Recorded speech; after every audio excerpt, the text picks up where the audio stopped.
एवं नेपाल भौगोलिक विद्यार्थी समाजका अध्यक्ष श्री पवन कुमार आचार्यज्यू, आजको हाम्रो प्रेजेन्टर डाक्टर आमोद मणि दीक्षित सर एवं यस समाजका पदाधिकारी तथा यहाँ उपस्थित दिदी भाइ दाजु बहिनी तथा मेरा प्यारा साथीभाइहरूलाई हजुरहरूलाई स्वागत गर्दै म यस समाजको सचिव विवेक घिमिरे आजको यस वेबिनार सञ्चालन गर्ने जिम्मा लिएको छु।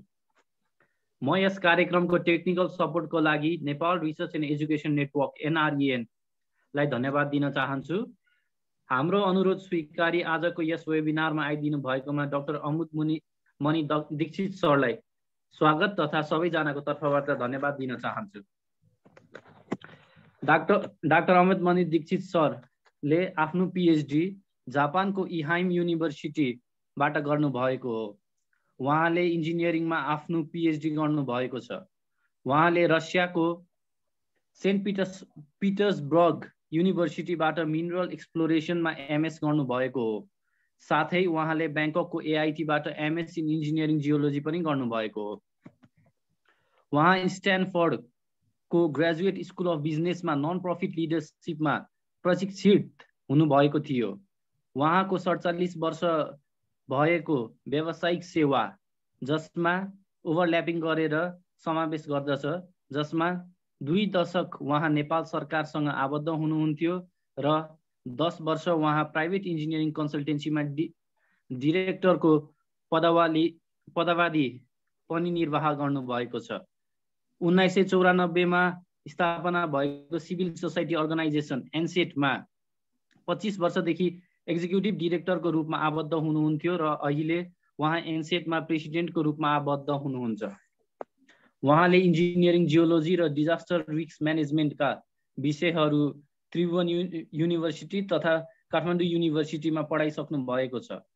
उहाँ सन् 2018 अप्रिलबाट भिजिटिङ फ्याकल्टी प्रोफेसरका रूपमा इहाइम युनिभर्सिटी भ्रमण गर्दै आइरहनु भएको छ। उहाँले 2019 मा Chinese academy of sciences CAS का visiting PIFI Scholz of institute of mountain hazards end environment IMHE मा सेवा गर्नुभएको थियो। 2008 देखि 2017 सम्म उहाँ ग्लोबल अर्थक्वेक मोडल GEM को साइन्टिफिक एन्ड गभर्निङ बोर्डमा सदस्य रहनु भएको थियो। उहाँले नेपाल तथा धेरै एसियाली देशहरूमा डिजास्टर रिस्क रिडक्सन र अर्थक्वेक रेस्पोन्सको काम गरिसक्नु भएको छ। हाल Asian disaster reduction and response network ADRRN को 50 वटा सिभिल सोसाइटी अर्गनाइजेसन CSOS को अध्यक्ष हुनुहुन्छ, जुन 20 वटा एसियाली र पेसिफिकका देशहरूमा डिजास्टर रिस्क रिडक्सन DRR र डिजास्टर प्रिपेयर्डनेस DP को काम गरिरहेका छन्। उहाँ अहिले पोखरा युनिभर्सिटी को universal college of science and engineering UCSE मा सिनियर प्रोफेसरको रूपमा आबद्ध हुनुहुन्छ तथा त्यस कलेजको चेयरम्यान पनि हुनुहुन्छ र साथै UK को डुरहाम युनिभर्सिटी को institute of hazard risk and resilience IHRR मा एडभाइजरी बोर्डमा पनि हुनुहुन्छ। उहाँलाई प्रकोप व्यवस्थापन सहित धेरै राष्ट्रिय र अन्तर्राष्ट्रिय मान्यताबाट सम्मानित गरिएको छ। उहाँको नेतृत्वमा 2004 मा UNISDR ले सकावाका अवार्ड ले NSET-लाई पुरस्कृत गरेको थियो। उहाँले 100 वटा भन्दा धेरै साइन्टिफिक रिपोर्ट, बुक, च्याप्टर र पेपरहरू प्रकाशित गरिसक्नु भएको छ। अब म डाक्टर अमोद मणि दीक्षित सरलाई आफ्नो प्रेजेन्टेसन सुरु गरिदिनु हुन हार्दिक अनुरोध गर्दछु। धन्यवाद Vivek sir, so nice of you. मलाई चाहिँ नि आज बोलाउनु भएकोमा र यो अपूर्व मौका दिनुभएकोमा म निकै नै अनुग्रहित छु। यो अहिले यो अडियन्समा रामप्रसाद घिमिरे सर DG अनि हामीहरूको मास्के सर भेरी सिनियर पर्सन, त्यसपछि हामीहरूको तारानिधि सर धेरै उच्च ओहदाको व्यक्तित्व र प्रोफेसर साहब लगायत अरू पनि धेरै मैले मान्यजन मान्छेहरू चाहिँ म यहाँ देखिरहेको छु। उहाँहरूको सामनेमा चाहिँ नि मैले यो बोल्न पाउनु नै ठुलो कुरा हो। पवनजीले जब मलाई केही दिन अगाडि भन्नुभयो यो प्रेजेन्टेसन गर्नको लागि, यो सेमिनार गर्नको लागि, मैले चाहिँ नि सम्झना पुगेँ। झन्डै कति 20-25 वर्ष नै भयो होला। मैले चाहिँ नि 10 वर्ष जति पहिले यो त्रिशुल क्याम्पस त्यही थियो, सेन्ट्रल डिपार्टमेन्ट जियोलोजी, पछिबाट चाहिँ कीर्तिपुरमा गरेर सके 11 वर्ष जति मैले चाहिँ नि इन्जिनियरिङ जियोलोजीको क्लास मैले चाहिँ लिएको थिएँ। र त्यही बेलाको सम्झना आयो कि चाहिँ नि त्यो बेला त लिन सक्यो भनेदेखि अब अहिले त झन् बुढो भएँ, यो लेक्चर त म सहजमा गरिहाल्छु भन्ने जस्तो सुरुमा लागेर मैले यस भने। तर पछिबाट चाहिँ नि यो अहिले अडियन्स हेर्दाखेरि, अहिले यो यङ जेनेरेसन हेर्दाखेरि डेफिनेटली के छ भनेदेखि मभन्दा कता हो कता ज्ञान चाहिँ नि अहिलेको यङ जेनेरेसनमा छ। तपाईँहरू स्टुडेन्ट सोसाइटीमा पढिरहनु भएको छ, तपाईँहरूले बिएससी पास गरिसक्नु होला अथवा बिएससी पढ्दै हुनुहुन्छ, कतिले एमएससी पढिरहनु भएको छ, र कति त अब मेरा पनि धेरै मान्यजन मान्छेहरू यहाँ हुनुहुन्छ भन्दाखेरि यो अडियन्सको सामनेमा मलाई बोल्न चाहिँ नि अहिले साँच्चै के भन्नु भने धक लागेको छ। र मैले जुन सहज किसिमले बोल्छु होला भनेर ठानेको थिएँ, त्यसमा चाहिँ मलाई अलि अहिले चाहिँ नि गाह्रो जस्तो भइरहेको छ। तथापि सुन्न आउनुभयो र मैले चाहिँ त्यसको लागि धन्यवाद छ। र मैले बोल्न चाहिँ नि अब केही न केही बोल्नु पर्यो भनेर मेन्टली मैले चाहिँ नि विचार गर्न थालेँ। मेरो यो स्लाइड देखिरहेको छ, कसैले कन्फर्म गरिदिनु होला। देखिरहेछ सर। Good, okay.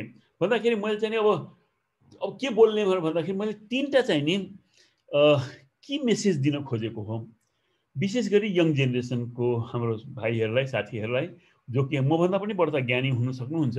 तर एउटा कुरा मेरो एक्सपिरियन्समा चाहिँ नि मेरो अलि बढ्ता छ, र त्यसरी चाहिँ 3टा कुरा यो भनिरहेको छ, think out of the box. धेरै चाहिँ नि हामीहरूको कस्तो भनेदेखि यो विदिन नै हामीहरूको कुरा गर्ने छ, आउट अफ द बक्स यो ब्रोडेन होराइजन चाहिँ नि होराइजनलाई ब्रोडेन गर्नै पर्ने छ।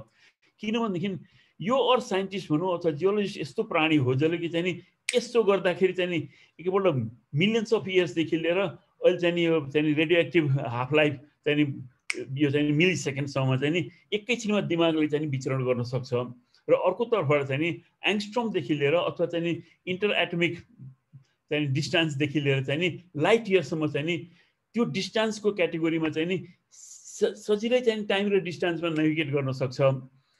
र यो चाहिँ नि सहज चाहिँ नि तपाईँहरूले चाहिँ सबै कुरा गर्न सक्ने मान्छे हो भनेदेखि तेस्रो डाइमेन्सन एउटा अर्को यो XYZ सँगसँगै चाहिँ नि जुन डाइनामिक्स छ, जुन चाहिँ त्यसको परिवर्तनशीलता छ, अथवा चाहिँ नि जुन डाइपोलले नाचिरहेको छ हो, त्यो डाइमेन्सन चाहिँ नि थप्नु मेरो विचारमा एक्सिलरेसन होस् या डिसिलरेसन होस्, त्यो चाहिँ नि विचार गर्नुपर्छ। किनभनेदेखि अल्टिमेटली हामीले भन्नुहोस्, मैले यहाँ भनेको छु नि यो टेट्राहेक्साहेड्रोन, वाट इज द्याट? बिर्सन नहुने कुरा हो, तर सम्झनु पनि गाह्रो छ। यो चाहिँ नि डाइनामिक्स चाहिँ नि हेर्नुपर्छ, यो पहिलो कुरा। दोस्रो कुरा, you have to challenge yourself. यो संसार यसरी चाहिँ नि अगाडि बढिरहेको छ, झन् अझ त्यसमा फोर्थ डाइमेन्सन पनि थप्नुपर्छ। And that challenge is your scientific knowledge where is going to be used. हामी साइन्टिस्टहरूले एउटा कुरा कहिले पनि बिर्सनु हुँदैन, त्यो भने के भनेदेखि the human face. We are ultimately working for the, not for my boss, not for the director general, not for the minister, not for the secretary. We are scientists. We have what independency. हामीहरूले चाहिँ कसको लागि काम गर्ने भनेदेखि त्यो नेपाली अनुहारको लागि, र त्यो नेपाली अनुहार चाहिँ बहुत पीडित छ अहिले, बहुत चाहिँ विक भएको छ। र त्यो सँगसँगै चाहिँ हामीले त्यो गर्दाखेरि फेरि होचिएर होइन कि we are part of the global community, we have got every right. र विशेष गरेर अहिलेको समयमा जब कि चाहिँ हामीहरूको सामनेमा चाहिँ सम्पूर्ण चाहिँ हामीहरूको साइन्टिफिक कुराहरू चाहिँ उसमा ओपन एक्सेस जस्तो भइरहेको छ भनेदेखि त्यो चाहिँ हामीहरूले त्यो चाहिँ हामीले as a part of the global community त्यो हक लिएर त्यो चाहिँ ऊ राखेर चाहिँ गर्नुपर्छ। जस्तो कि अब अहिले ओपन डाटाको कुरा छ, कसैले एकजना महिलाले मैले चाहिँ सोधिरहेको थिएँ कसैको नाम, उहाँले सोध्नुभयो where is the open data, कहाँ पाइन्छ भन्दाखेरि मैले देख्दाखेरि त डेटा नपाएको चाहिँ डेटा नभएको चाहिँ जहाँसुकै पनि डेटा चाहिँ हामीले फेला पार्न सक्छौँ, चाहे त्यो सोसल साइन्समा होस् चाहे फिजिकल साइन्समा होस्। त्यस कारण चाहिँ the need is to challenge yourself and find out how to work in that. नेपालमा राम्रो धेरै कुरा गर्न अझ बाँकी छ र गर्न सक्ने सम्भावना पनि छ एट एनी टाइम। मैले देख्दाखेरि जहाँ जाउँ म नेपालको बारेमा चाहिँ कुनै पनि युनिभर्सिटीमा 1-2जनाले अझ कतिपय ठाउँमा त चाहिँ 4-5जनाले पिएचडी गरिरहेको छन् र त्यही ओपन डेटा युज गरेर चाहिँ गरिरहेको छन् सेटेलाइट इमेजहरू युज गरेर। तेस्रो चाहिँ दोस्रो चाहिँ यो मेरो भनाइ हो।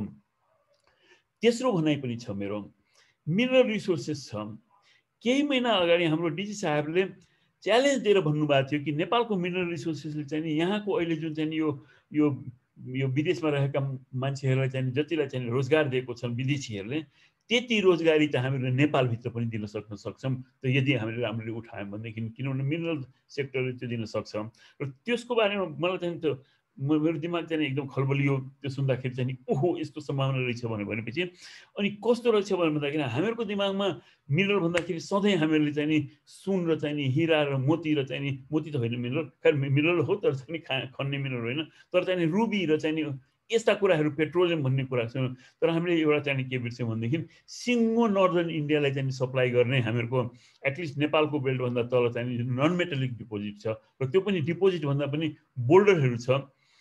त्यो चाहिँ नि हामीहरूले त्यसको बारेमा हामीहरूको एउटा पनि पिएचडी छैन। मलाई थाहा छैन कतिवटाले थेसिस लेख्नु भएको छ, त्यसको इकोनोमी के छ, त्यसको एक्सपोर्टको उ छ के छ मलाई थाहा छैन। तर एउटा कुरा के मलाई याद छ भनेदेखि चतरामा बन्दै थियो त्यो नयाँ चाहिँ यो इरिगेसन स्ट्रक्चर, हाइड्रोटेक्निकल स्ट्रक्चर, र त्यसको बेलामा मैले चाहिँ त्यहाँ काम गर्न परेको थियो र त्यहाँ चाहिँ नि कोशी फ्लडको चाहिँ जुन बाढी छ त्यसले चाहिँ नि त्यहाँ त्यसलाई चाहिँ नि डाइभर्ट गर्नको लागि त्यो बेडमा 1.6 मिटरको चाहिँ नि मिनिमम डाइमेन्सन भएको अथवा चाहिँ म्याक्सिमम डाइमेन्सन भएको चाहिँ नि अथवा मिनिमम डाइमेन्सन भएको यो बोल्डर चाहिएको थियो त्यहाँ ठुलो मात्रामा।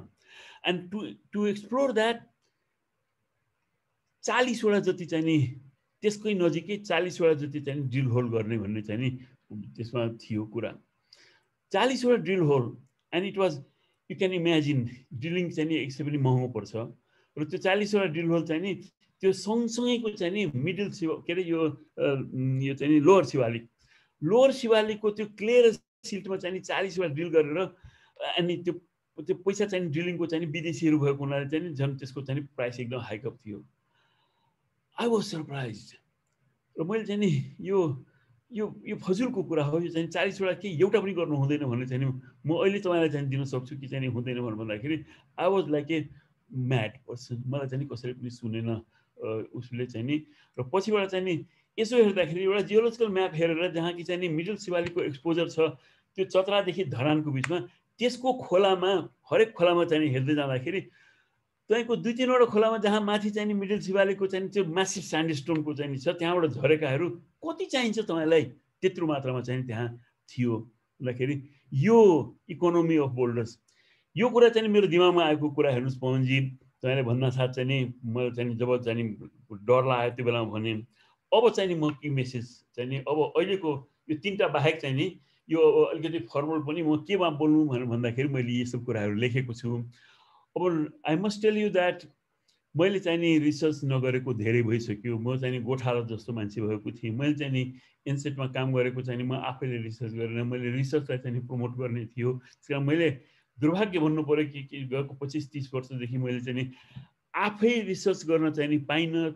इन द्याट केस त्यो हिसाबले म आफै चाहिँ नि छैन यो म as a I am not perhaps as a geological साइन्सको चाहिँ साइन्टिस्ट पनि हुँ कि होइन भन्ने जस्तो मलाई लाग्छ कहिले काहीँ। तर चाहिँ नि यी सब कुराहरू चाहिँ नि म त्यही पनि एक्सपिरियन्सको आधारमा यी 5-6वटा पोइन्ट चाहिँ नि म भन्छु। सबभन्दा लास्ट पोइन्ट चाहिँ नि सोसाइटी 5.0 भने चाहिँ नि जापानिज कन्सेप्ट हो। त्यसले चाहिँ नि मलाई एकदमै एट्र्याक्ट गरेको छ। मेरो साथी यो राजीव शोले चाहिँ नि बेलामा बोल्नुहुन्छ, अस्ति पनि बोल्नुभयो, कतिले सुनिसक्नु भएको छ, त्यसलाई म रिपिट गर्नु चाहन्छु मैले बुझेअनुसार। र त्यसै गरी चाहिँ नि मैले चाहिँ नि यो साइन्स भने के हो, साइन्टिस्ट भने चाहिँ नि नेपालको सन्दर्भमा के हो र चाहिँ नि कसरी यसलाई हेर्ने गरिएको छ भन्ने कुरा र चाहिँ नि र as a scientist how we can convince. हामीहरूको नेपालमा साइन्टिस्टहरूको चाहिँ नि बोली नै बिकेको छैन। साइन्टिस्टहरूको चाहिँ नि कसैले सुन्दा पनि सुन्दैन र चाहिँ नि वास्तवमा डिसिजन्सहरू पोलिसी डिसिजन्सहरू पनि चाहिँ नि साइन्सको आधारमा गरिएको छैन भन्दाखेरि अब यो यङ्गर जेनेरेसनले हाम्रो त गयौँ यङ्गर जेनेरेसनले कसरी गर्ने भन्ने कुरामा चाहिँ भन्छ। तर let us start with what are the problem with our understanding of disasters. के हो त 1994 मा ग्लोबल चाहिँ कन्फरेन्स भयो, वर्ल्ड कन्फरेन्स युनाइटेड नेसन्सको जापानले होस्ट गरेको योकोहामा भयो र त्यहाँ उनले चाहिँ नि एम्प्याथेटिकली भन्यो, late us not talk about disaster management, it is actually disaster risk management. Reduction नै गर्नुपर्छ। यो चाहिँ नि चाउचाउ चाहिँ बाँडेर चाहिँ नि डिजास्टरबाट उम्किन सकिन्न र त्यसलाई चाहिँ नि प्याराडाइम सिफ्ट भने, अर्थात् पोस्ट डिजास्टर भन्दा चाहिँ प्री डिजास्टरमा चाहिँ बढ्ता काम गर्नुपर्छ। पोस्ट डिजास्टर र चाहिँ त्यहाँ बेनिफिट कस्ट रेसियोको कुरा ल्याए, it could be more then 1:7 भने। अर्थक्वेकको केसमा चाहिँ नि त मेरो एकजना मित्र चाहिँ अमेरिकनले चाहिँ उनले के भन्यो भनेदेखि it could be more than 1000 अर्थक्वेकको केसमा, except even not considering the death averted. अझै पनि चाहिँ नि साइखीमा कुरामा चाहिँ नि त धेरैले भन्छन्, हाम्रो सरकारले पनि भनेको छ डिजास्टर रिस्क म्यानेजमेन्ट भनेर भन्छ, तर सबभन्दा लास्टमा चाहिँ नि केही भयो भनेदेखि होइन त्यही चाउचाउकै कुरा, त्यही कपडाकै कुरा, त्यही चाहिँ लगाएको कपडाको कुरा र त्यही इमर्जेन्सी रेस्पोन्सकै कुरा, त्यही चाहिँ नि रेस्क्युको कुरा नै चाहिँ नि साइखीमा ब्याक अफ द हेडमा चाहिँ त्यही कुरा छ। You have the mission to clarify this perhaps. It is not disaster risk म्यानेजमेन्टमा हामीले के अरे इट इज नट डिजास्टर म्यानेजमेन्टलाई चाहिँ basically it is emergency response भनेर भन्छन्। इमर्जेन्सी रेस्पोन्स म्यानेजमेन्ट भनेर भन्नु त्यो बेटर हुन्छ होला। तर चाहिँ नि त्यो एउटा कुरा। अर्को कुरा चाहिँ नि इमर्जेन्सी रेस्पोन्स चाहिँ आफै के हो त, यो चाहिँ नि मनमा आएको विचारले र चाहिँ नि एकदम राम्रो मान्छे गरेर चाहिँ कसैलाई चाहिँ नि म चाहिँ नि लुगा कपडा दिएर चाहिँ नि that is not emergency response. हामीहरूले गुजरातमा भुइँचालो हुँदाखेरि यहाँ नेपालबाट त्यो आरेको एक प्लेन भरि चाहिँ हामीले लुगा कपडा चाहिँ नि गुजरात पठाएको हेर्नुहोस्, कहाँ गुजरात थियो? गुजरातको चाहिँ त्यो सबै डिस्टर्ब भएका चाहिँ इलाकाको चाहिँ नि सडकको छेउछाउमा सबै फ्याँकिएका थिए। गुजरातीहरू प्राउड मान्छेहरू छन् र उनीहरूले एउटा पनि अरूले लगाएको लुगा लगाउँदैन भनेदेखि त्यो हामीले बुझ्न सकेनौँ र हामीले चाहिँ नि हामीहरूको डिजास्टर म्यानेजमेन्ट भन्दा भन्दै त्यही नै कुरा गयो चाहिँ हामीहरूले त्यो गरियो।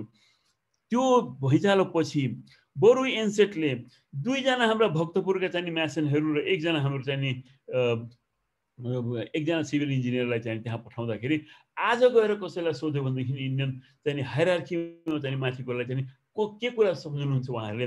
त्यो स्कुल अर्थक्वेक सेफ्टी प्रोग्रामको चाहिँ रिफ्लेक्सन गुजरातमा भएको त्यो कुरा सम्झनुहुन्छ कि नेपालले चाहिँ हामीलाई कपडा पठाएको थियो, लगाएको कपडा, पुरानो कपडा र चाहिँ केही चाहिँ हामीलाई चाउचाउहरू, राडा चाउचाउहरू के पठाएको थियो भन्ने। र अब हामीले दोस्रो चाहिँ अब अर्को सार्क रिजनमा भइचालो गयो भने हामीले के पठाउँछौँ होला त भन्नुहोस् त? फेरि चाहिँ स्टुडेन्ट्सहरूले तन्ना बोकेर चाहिँ लुगा माथिबाट फ्यालेर चाहिँ त्यही लुगा पठाउने र चाहिँ फेरि यो चाहिँ वाइ चाउचाउ र चाहिँ रिलिफका कुराहरू पठाउने। फेरि अब त पाल पनि हुँदैन बाँड्न भन्ने अवस्था छ। पाहाडको सट्टा बरु चाहिँ केही न केही चाहिँ तपाईँको ट्रान्जिसनल सेल्टरका कुराहरू दिनुहोस्, बरु बाँस दिनुहोस्, त्यो चाहिँ बढ्ता युजफुल हुन्छ। पाल चाहिँ कहिले पनि काम गर्दैन भनेर भन्ने, तर हामीहरू चाहिँ फेरि त्यही नै गरिरहेको छौँ। अब यो सबैलाई गर्नलाई चाहिँ नि हुन त अब टर्मिनोलोजी छ, मैले चाहिँ पुरानो टर्मिनोलोजी ल्याएँ यो 2009 सालको, जसको उल्था नेपाली भन्ने भएको छ। यो किताब छ, हाम्रो गृह मन्त्रालयले पब्लिस पनि गरेको छ। तर त्यही हो कि चाहिँ कन्सेप्ट चाहिँ फेरि उयो पुरानो कन्सेप्टमा हामीहरू बसिरहेको छौँ र त्यसलाई चाहिँ चिर्ने काम चाहिँ तपाईँहरूको हो। अर्को एउटा कुरा धेरै प्रयोग भएको चाहिँ यो risk is in relation with अथवा चाहिँ dependent upon the level of hazard multiplied by vulnerability and divided by the capacity, inherent capacity of the population or household or individual or nation or region or whatever भन्छन्। यो चाहिँ नि एकदम ब्रह्मसूत्र जस्तो छ disaster risk म्यानेजमेन्टमा। तर problem छ यसमा, मैले देख्दाखेरि यो इक्वेसनमा डिजास्टर भन्ने शब्द आएको छैन र यो इक्वेसनमा एक्सपोजर भन्ने शब्द आएको छैन। यो दुईटा चाहिँ एकदमै इम्पोर्टेन्ट। यसमा नआओस् केही छैन, तर कन्सेप्टमा चाहिँ नि यो चाहिँ डिजास्टर भन्ने कुरा के हो भन्ने कुरा नि।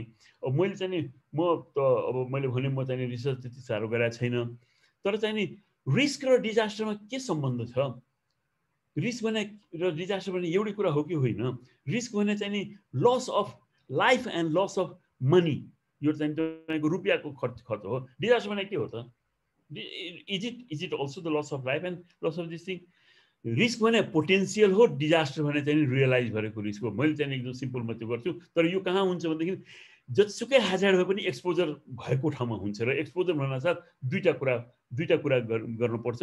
एक्सपोजर भनेपछि एउटा चाहिँ नि त्यो एरिया जहाँ कि चाहिँ एलिमेन्ट्स अफ रिस्क चाहिँ नि हुनुपर्छ र अर्को कुरा त्यो इन्टेन्सिटी अफ द हाजर्ड इभेन्ट चाहे ल्यान्डस्लाइड होस् चाहे फ्लड होस् चाहे उस होस् यो दुईटा कुरा बिर्सेर चाहिँ नि हामीहरू यो चाहिँ नि हामीहरू यसलाई चाहिँ मेकानिकली यो इक्वेसनलाई चाहिँ अझ कतिले चाहिँ इक्वल टु भन्छन् रिस्क इक्वल टु भनेर भन्छन् that is a little bit lack of understanding र यो मेरो यङ जेनेरेसनलाई चाहिँ रिक्वेस्ट छ प्लिज कन्सिडर दिस थिङ र यो इक्वेसन आफै पनि चाहिँ के छ भने बढ्ता नेचुरल हेजार्ड्स तर्फ छ व्हाट एबाउट त्यो जुन मैले अघि भने यो नेपालीको अनुहार कहाँ यसमा चाहिँ नि देखा परेको छ भन्दाखेरि क्यापासिटीमा देखा परेको छ तर धेरै जसोले चाहिँ नि यसलाई फिजिकल भल्नरेबिलिटी बारेमा मात्र भन्छन् सोसल र चाहिँ कल्चरल भल्नरेबिलिटीको कुरा गर्दैनन् र क्यापासिटी पनि चाहिँ के भनेदेखि त्यो गरिब मान्छेको क्यापासिटी मात्रै भन्ने हुन्छ इन्स्टिट्युसनल क्यापासिटी अथवा चाहिँ हामीहरूको नेसनको क्यापासिटी अथवा त्यो सोसाइटीको क्यापासिटी अथवा त्यो घरको क्यापासिटी त्यो बुझिन्न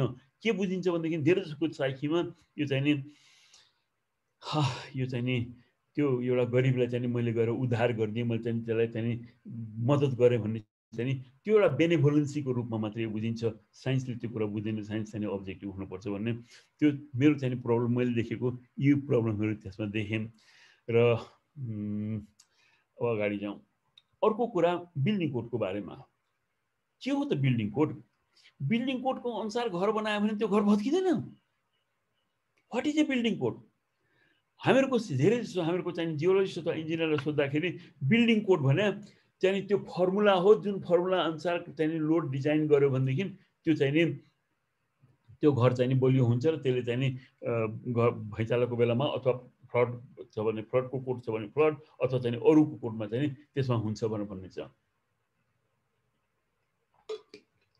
what is missing here in that concept is actually building code भने this is the expression of the acceptable level of risk a society can afford to have यो भने के भनेदेखि यो एक्सेप्टेबिलिटी अफ रिस्क हो त्यो risk चाहिँ सम्पूर्ण रिस्कलाई चाहिँ हामीहरू फुल प्रुफ गर्न सकिन्न तर विभिन्न सोसाइटी आफ्नो इकोनोमिक ल्याकत अनुसार चाहिँ नि उनीहरूको कुन लेभलसम्मको रिस्क हेर्ने नेपालमा चाहिँ नि 10 जना मान्छे मर्यो भने चाहिँ त्यो ठुलो डिजास्टर हुँदैन ठुलो मुलुकमा चाहिँ नि एउटा मान्छेलाई चाहिँ अलिकति खुट्टा भाँचियो भनेदेखि ठुलो डिजास्टरमा गनिन्छ भनेदेखि यो कन्सेप्ट चाहिँ नि त्यसमा बिल्डिङ कोडमा चाहिँ आएको छ र बिल्डिङ कोड भने चाहिँ हामीहरूको नेपालको बिल्डिङ कोड भने ठुलोमा ठुलो भैँचालोमा चाहिँ डेथ नहोस् घर चाहिँ भत्कोस् भन्ने हो मध्यम खालको भैँचालोमा डेथ पनि नहोस् इन्जुरी चाहिँ नि लिमिटेड इन्जुरी होस् तर घर चाहिँ नि फेरि बनाउन सकिने त्यहाँदेखि फेरि चाहिँ टोटली चाहिँ नि ड्यामेज चाहिँ रिपेयरेबल होस् भनेर भन्ने कुरा हो र सानो उसमा चाहिँ नि no death no injury and no significant damage भन्ने कुरा हो यो कुरा चाहिँ नि मैले धेरैले बुझेको देखेको छैन तपाईँहरूले मैले विशेष गरी मेरो request to the younger generation is that please understand this thing this is what is building code it's not mechanical expression of whatever अर्को कुरा एक्सटेन्सिभ र intensive risk everybody talk about the large Jure पहिरो the large 1993 flood in south central Nepal, the large Bhainchalo in 1934 or 1988 or 2015. But every day there are disasters occurring in our society. दिनको 3 जना मान्छे चाहिँ नि epidemics र चाहिँ नि natural हेजर्ड्सबाट चाहिँ नि मरिरहेका छन् including fire. Every day 3% statistically. And that amounted over the period of time. Sometimes it is much more because it delays the economic development process. So extensive disaster risk is of not less value than the intensive or the large disaster risk.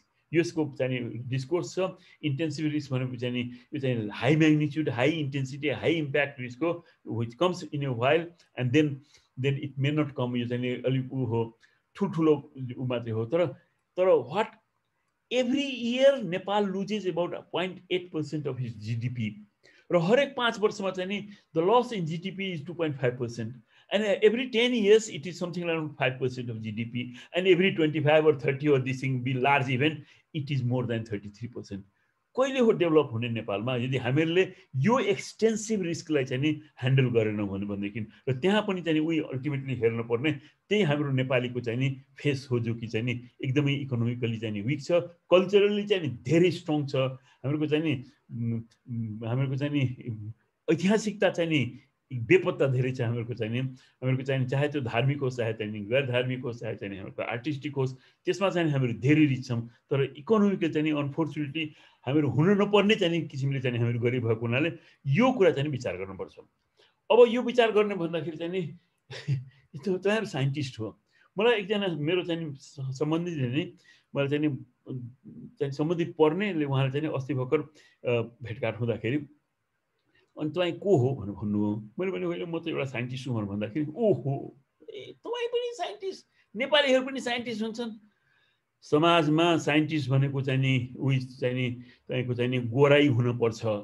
र चाहिँ European र American हुनुपर्छ अथवा Japanese र Chinese हुनुपर्छ भन्ने छ नेपालीहरू scientist हुन सक्दैन भन्ने कुरा समाजमा व्याप्त छ assert yourself that you are a scientist you are a scientist and you have to behave like a scientist भनेर चाहिँ मेरो यो यङ जेनेरेसनलाई भन्नुपर्ने छ किनभनेदेखि जति साइन्टिस्टहरूले के गर्छ उसले अब्जेक्टिभ अब्जर्भेसन गर्छ उसको एभिडेन्स बेस्ड डिसिजन हुन्छ उसले एक्सपेरिमेन्ट गर्छ उसले इन्ड्युस गर्छ र डिड्युस गर्छ उसले आफ्नो कुरालाई चाहिँ सेल्फ क्रिटिक गर्छ र फेरि रिपिट गर्छ र चाहिँ कन्फर्म गर्छ उसले क्रिटिकल एनालिसिस गर्छ यो सब कुरा चाहिँ गर्नुहुन्छ so assert yourself as a scientist and think louder out of the box भन्ने मेरो रिक्वेस्ट छ कसरी भन्नु भन्दाखेरि यो चाहिँ नि समाजले चाहिँ साइन्टिस्टबाट चाहिँ नि तपाईँले चाहिँ एक्सेलेन्स खोज्या हुन्छ तपाईँले रिसर्च गर्नै पर्छ तपाईँले गर्नुपर्छ मलाई थाहा छ कि चाहिँ नि नेपालमा पैसा छैन तर अस्ति भर्खर चाहिँ हामीहरूको त्यही जियोलोजी सेन्ट्रल डिपार्टमेन्ट जियोलोजीको चाहिँ हामीहरूको हेड अफ डिपार्टमेन्टले पठाउनु भएको छ एउटा जहाँ कि चाहिँ हाम्रै युनिभर्सिटीले पनि सानै भए पनि पैसा चाहिँ दिइरहेको छ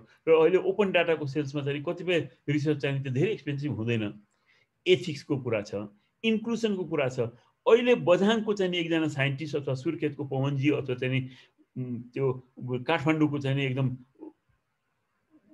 जातपात र चाहिँ उसले होइन कि ब्रेनले काम गर्छ अहिले उसमा चाहिँ इन्क्लुसिभमा चाहिँ हामीहरूको केटीहरू र चाहिँ केटाहरूमा नो फरक छ कि राइट पनि छ साइन्टिस्टले साइन्स गर्न पाउनुपर्छ मैले यो सब कुरा यहाँ लेखेको छु मैले चाहिँ यो एजियुबाट चाहिँ मैले सारे मात्रै just to remind you I know that you all know but you have to communicate you have to tell what you are doing you have to be sincere in doing whatever is necessary र यसमा चाहिँ यो हामीहरूको मात्र होइन कि internationally चाहिँ नि एकदम बुझियो कि चाहिँ नि इन्टरनेसनली साइन्स र टेक्नोलोजीको चाहिँ पर्सनलहरूले साइन्सलाई माथि बढाउने काम चाहिँ नि सबैको चाहिँ चाहना छ साइन्सलाई चाहिँ तल ल्याउने काम चाहिँ नि बहुत कमले गरिरहेको छन् साइन्स चाहिँ नि रिसर्चबाट चाहिँ नि गएर एकाडेमिक्सबाट गएर चाहिँ नि यो घर घरमा साइन्स नपुगुन्जेलसम्म हामीहरूको घरमा चाहिँ नि नपढे लेखेका मान्छेहरू पनि छन् तिनीहरूले पनि साइन्स बुझ्नुपर्छ जस्तो कि नेपालमा रेट्रोफिटिङ भन्ने कुरालाई चाहिँ नि आज बरु इन्जिनियरलाई सबैलाई चाहिँ थाहा नहोला तर हामीहरूको म्यासनहरूलाई चाहिँ रेट्रोफिटिङ सेस्मिक रेट्रोफिटिङ के हो भन्ने कुरा हामीले चाहिँ तालिम दिएर थाहा पाउनु गरियो र चाहिँ ऊ पनि गरियो भन्दाखेरि यो इन्टरनेसनल हजुर एक्चुअली इङ्ग्लिसमा फरेन पार्टिसिपेन्ट पनि आउनुभएको छ इङ्ग्लिसमा okay sorry I didn't see the English I mean the non-Nepali to start with so we started in Nepali so what I was telling let me give a brief summary of what I was telling that you know I'm not a active researcher so what I'm going to tell or what I have been telling is mostly my experience and my hard learning you know how my skin has become like that of a rhinoceros it doesn't you know I mean nobody can shoot me I hope that I have endured all those insults and you know emotionally you know I have been they tried to defeat me so this is the experience that I am sharing not the result of any research so I was talking about some of the misconceptions in disaster risk management still many people in my country in the SAARC region many still think that it is still talk and their policy they talk about disaster management and they think that disaster management covers disaster risk management as well what we see is that it's not only a question of semantics, it's a question of concept. And the concept should be long ago in 1994 in the Yokohama conference, we said bye-bye to the concept of disaster management as such. And we said that it has to be the international decade for disaster reduction.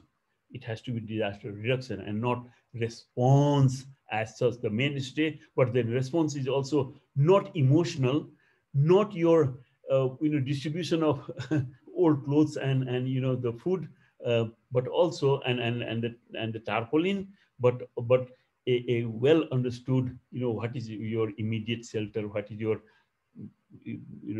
transitional shelter, and what should be. The whole concept is that disaster risk management is a continuum. It starts from the event when it starts. It includes the capacity for responding, and it goes all the way to the reconstruction. So this continuum, it has to be understand. What you decide during the emergency response is actually, it influences your ultimate reconstruction. If you don't build it back, and that was the something given to us by the Indian Ocean tsunami, build it back and better. So a disaster offers, or disaster warrants, not only emergency response, that offers perhaps the best opportunity for risk reduction. The post-disaster time, after the earthquake or after a flood or after any other hazard event, that offers the biggest opportunity to any society for maximizing the risk reduction or vulnerability reduction, whatever you might say. And this, if you continue talking only about the response in terms of rescue and relief, then you are missing the point. That, well, that's what I was saying. And I was saying that since we are talking with the membership of the Nepal Students Geological Society, so I was thinking that this concept of a scientist is somehow not well understood in our case, in our South Asia or in Nepal. A scientist has to be something like either is a position holder. In some countries, Pakistan, India, Bangladesh, there is a position called a scientist, and whosoever is there, he is a scientist. Or a scientist has to be something like in our psyche, it has to be a Gora, a European or American or Japanese or this thing. It is very difficult for, not very frequently you find a Nepalese household accepting even its own member as a scientist. I'm talking about my own experience, that in my house, it is very difficult to assert to my relatives that I am a scientist. So I was talking about the scientists, and I just copied the American Geophysical Union, what is a scientist and rights and what is the responsibility or expectation of a scientist. I was talking about that. And then what did I talk earlier? I talked some of the misconception about, I talked about the problem with this risk and hazard and vulnerability, this equation. And I say that it doesn't figure disaster and exposure. It doesn't adequately talk about that. And mechanically, if you take this equation, then you are sure to make mistake. The same thing goes with the question about hazard, vulnerability, and risk. And we say that the extensive and intensive risk disasters, that the everyday disaster is no less important than the large event, large magnitude event that everybody that gathers the headlines of CNN and BBC and Aaj Tak and whatever this media. But then a scientist is not a media man. Scientist is, you have your own thread of thinking, and that thread of thinking should be solid. It has to be your belief, your trust. So I talked about that, and then I was talking about how the international the international ICSU, International Council of Scientific Unions, ICSU, and International Social Science Council. These were two separate bodies, a global level body, but one was looking into the social science, the other was looking into the physical sciences, ICSU. And the rationale prevails. In 2018, there was a meeting in, I think it was in France, and then they decided, no, we cannot live together. We have to live together. It has to be amalgamated. It has to be, the social science and the physical science doesn't have much meaning without the understanding of the social science, because the ultimate aim of science is to welfare of the people and welfare of the nation. And for the disaster science, it has to be the citizen, the face of the people, and unfortunately they are weak. That should be there. So they amalgamated. We have got, this is solid, one of the largest institutions in the world, many international scientific unions and associations. In Nepal, it is our NAST is the member of this, and we have got a regional office for Asia Pacific in Kuala Lumpur in Malaysia, and they have got tremendous interest. Two things I want to underscore here: they are very much to emphasize on the use of young scientists and encouraging the young scientists to get involved in this scientific process for understanding disaster or even development.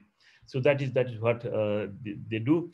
But then in 2016, after the Sendai framework, after this meeting in Sendai and promulgation of that Sendai framework from 15 to 13, then the scientists started thinking, what is our role in disaster risk reduction? And then they meet in Geneva, and they started thinking about that, what concretely we could do. And there has been a series of meetings at the Asia Pacific level. I know I attended the meeting in Bangkok, the first one, and then it was followed up in Chengdu, in Beijing, Tokyo, and Chengdu. And then, this is a little bit older version. They have made, scientists, sometimes they make very complicated things. So they again met during the global platform in Geneva, or perhaps in Latin America, and they have complicated this very, very well. So I took the older version, and it does indicate what a scientist should do for each of the 4 priority areas: the understanding risk, or risk governance and policy, or investment in disaster reduction, and preparedness and early warning and world vector. So these are the ones that I have, we have to have a good understanding of loss and damage accounting, assessment of risk, the urban risk, and you do it by standardizing the methodology as well as data. You can't just, it can be static, and you have to be its own inclusive process. So the role of communication and mass media, and the linkage of the science to the people, and the policy also should go to the people. So scientists have got a responsibility also to interpret the policy to the simple man at the end of the society, or at the end of this hierarchy, which is the one that suffers the most.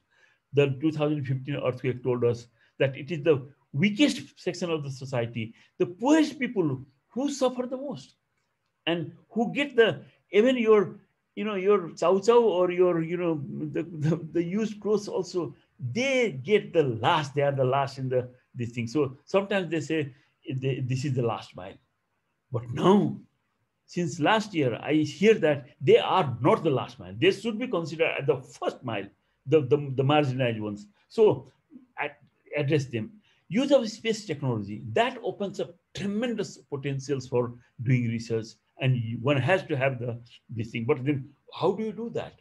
Unless you have a national program where Nepal is going to be after 10 years in terms of landslide risk reduction, where Nepal is going to be in terms of earthquake risk reduction. If you don't have these roadmaps, your all scientific pursuit are not going to. You have to have something. You have to have a concept of where you are going to do. So that is there, and then you have to exchange. Alone, even nowadays we see that even the Nobel Prize are being shared by not only by 2 scientists or 3 scientists or a group of scientists, but even by nations, by groups. So exchanging risk data, especially the one that transboundary ones, and talking about the cascading disaster, or the co-seismic or co-disaster, and the compound disasters, like the conflicts, the conflict and the physical events. So these has to be understood very well, and you have to have use all your knowledge about science, mathematics, physics, chemistry, geology, structural geology, paleontology, or paleobotany, or whatever, mineral geology. You have to use for addressing the understanding disaster risk if you are going to work in the area of disaster risk reduction. The second one is policy. And in policy, the main idea is science has to penetrate, get itself into the policy instruments.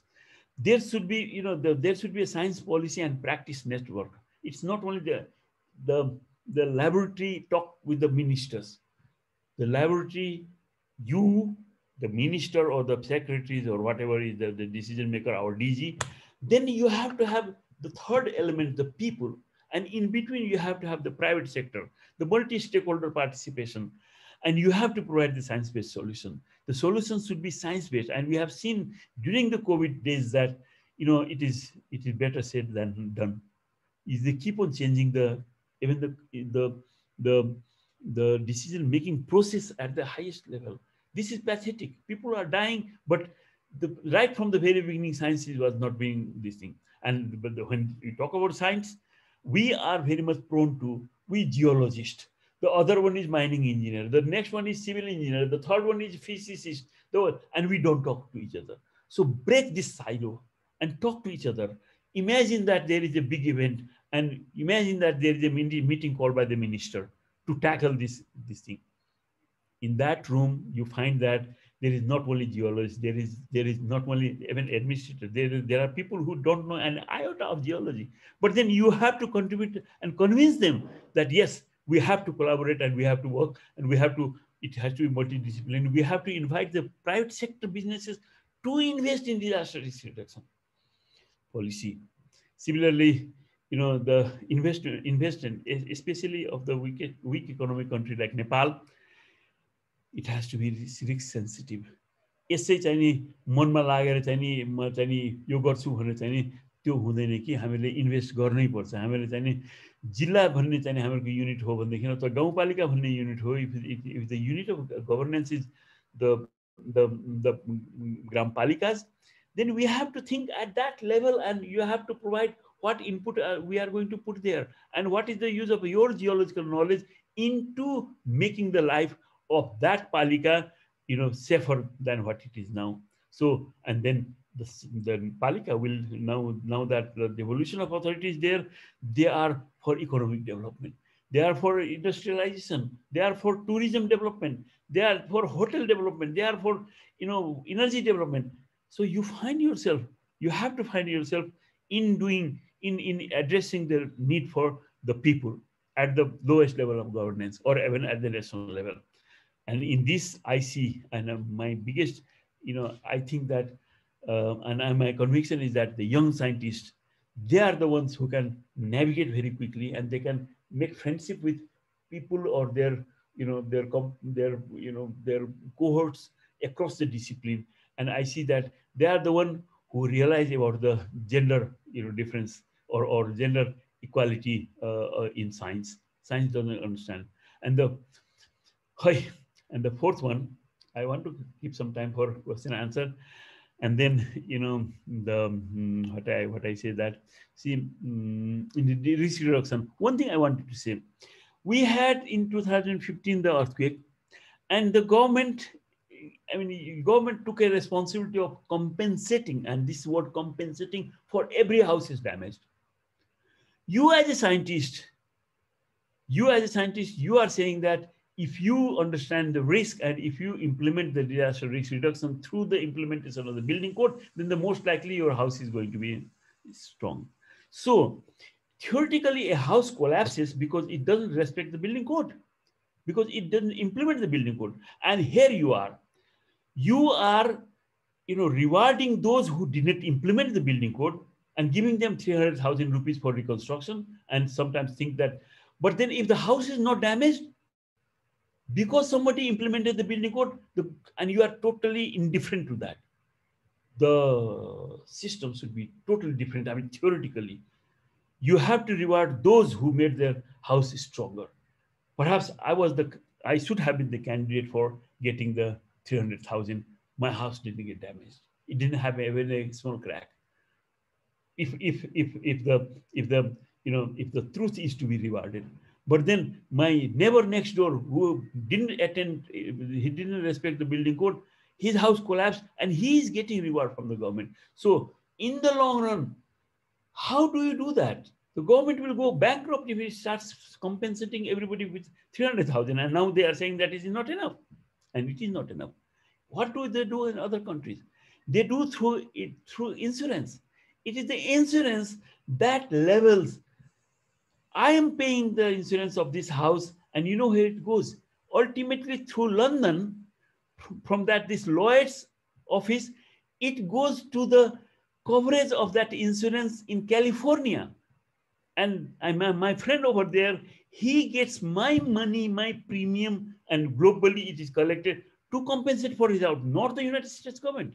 But then in the last 6 years, we have talked so much about the insurance, but still not a single solid step has been taken. This is your responsibility. This is a new tool for disaster risk reduction. It's not only building code implementation or the mason training or training of the social mobilizers and convincing the people and awareness and the earthquake safety days and others. It is thinking out of the box. It is thinking out of the box, and you have the responsibility. The young generation of people have a responsibility. And the fourth one is, this is all the scientists collectively, they say that we have to have interdisciplinary science. We have to have pre-disaster planning. We have to respect the traditional knowledge. We have to involve the private sector, and we have to get their cooperation into preparedness. And we need to do, although now disaster response is I mean, many people are doing PhD in emergency response and this thing, how to do that. And a lot of money is there in the emergency response. But then again, you have to have innovative solutions. And there lies again the question of, you have to have innovative financial mechanism, and you have to have involve everybody. Otherwise, you are going to fail in your scientific pursuit. So the business sector.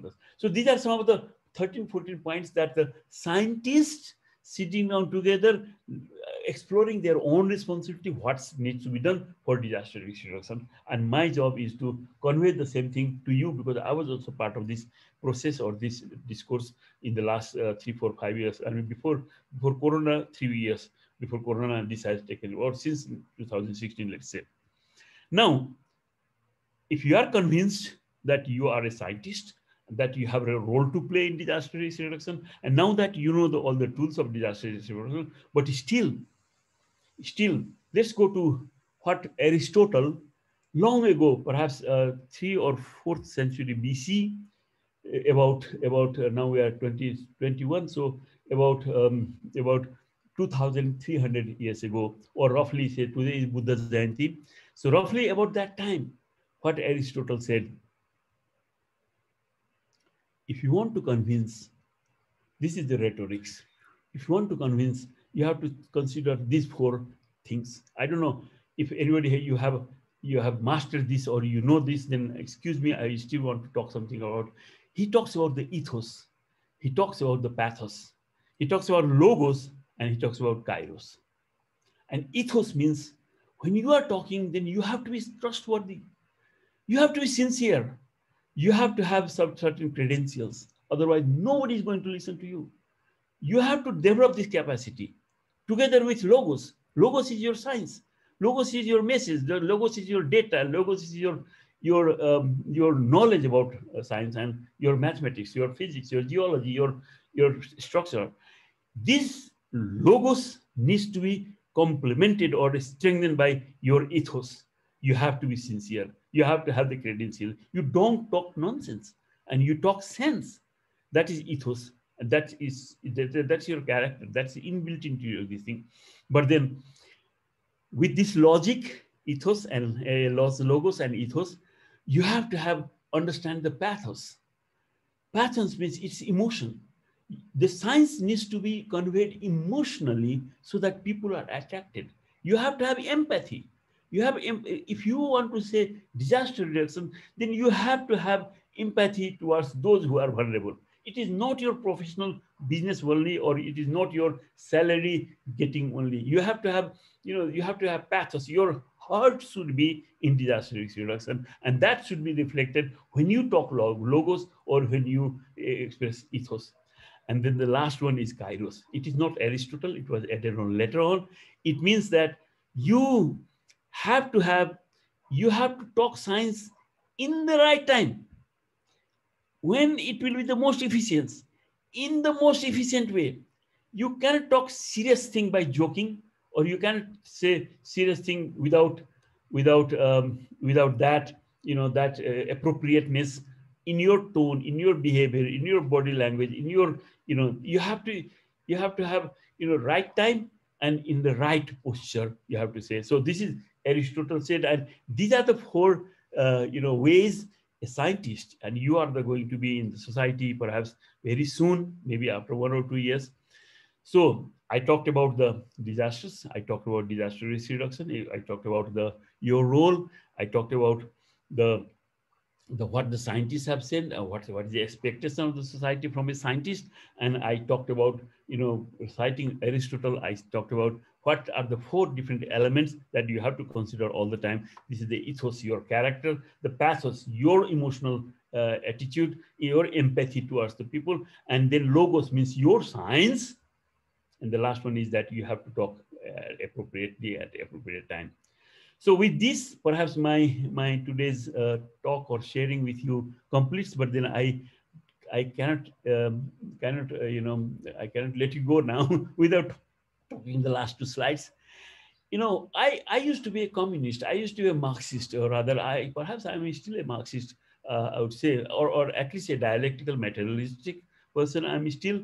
So Engels, and there are many others, no? I mean, Hegel and other philosophers, they looked into the evolution of the human society, and they said that from the primitive stage of human, when then there was a big jump into agricultural society, and then big jump into the industrial society, and then when the industrial society matures, when the profit is derived from the sweat of the workers, then you get into a equal society of socialist. And so that was in my head, and I like that.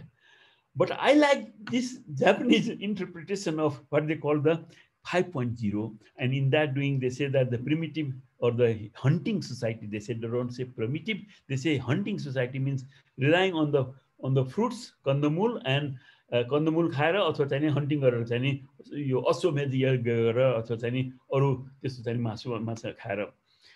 From that, agriculture society 2.0, then came the industrial revolution, the first and second industrial revolution, when the light industry, as was tried in China also after the Cultural Revolution, and the heavy industry, now what China is doing, that was global everywhere. So first and second industrial revolution, that is the industrial society, and then came the advent of computer and the internet. So it is the third industrial revolution, or the information technology society. That is the society 4.0. That is where we are, and we already feel that internet and that the information technology is not enough. And then the society 5.0 is being visualized as the Internet of Things, means a lot of things connected together, so that they serve you, be it a vehicle, be it the aeroplane, be it the hospital, be it the industry, be it these things. So this is the Internet of Things, but that demands a capacity to handle the big data, and there are billions of data. You cannot handle the data. You cannot, it is not like a multiplication table that you learn by heart. So you have to have the artificial intelligence. That is what, now in banking. So it is artificial intelligence, but artificial intelligence has to be exercised by robots, because artificial intelligence is artificial. We use our natural intelligence, and the robots use the artificial intelligence. So society 5.0, the way I say in the government of Japan website, is that it is Internet of Things, means interrelated robots or other gadgets, big data, artificial intelligence, and robot. This is going to come to Nepal. It is going to be not only in Japan or this country, and you have to be prepared for this to be able to lead even the society of 5.0, and that's where we should aspire to. I stop here. I thank you very much for your patience listening to me, or rather to my monologue. And if there are any questions, I give it back to Vivek Himereji, and over to you, sir. Thank you, sir. If there are any queries, please write your queries on chat box, or you may unmute your microphone.